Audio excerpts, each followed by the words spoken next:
Урматтуу коллегалар, Медералиев. Эми өткөндө социалдык түйүндөрдү карап атсам, бир колдонуучу жазыптыр активдүү. Негизи циркка барсаң, акча төлөп киресиң депчи. Жогорку кеңештин айрым депутаттарына да акча бериш керек, ушу элди шоу кылып атканына депчи. Эми мен юрист болгондугума байланыштуу жакшы түшүнөм да. Адахан Кимсанбаевич, өзүңүз билип туруп, зачем шоу кылып атасыз? Эми регламентте ушундай норма, буга чейин комитетте каралат, талкууланат, жерге келет, залга өтөт.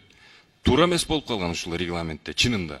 Билбей каласың, кайсы мыйзамга добуш берип атасың. А бирок Адахан Кимсанбаевич ушуну билип туруп, элге жагынайын деп туруп, бу жерде бардык акылсыздар отурат, ушу жалгыз сабаттуу болгону ушу өкүндүрбөй койбойт да.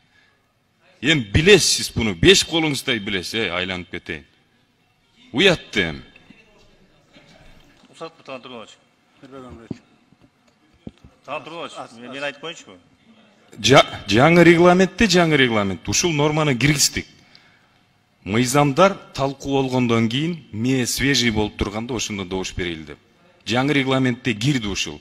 А эски регламентте бул норма менен сиз качантан бери добуш берип атасыз? Билип алып туруп, зачем вы артиста тут включаете, да?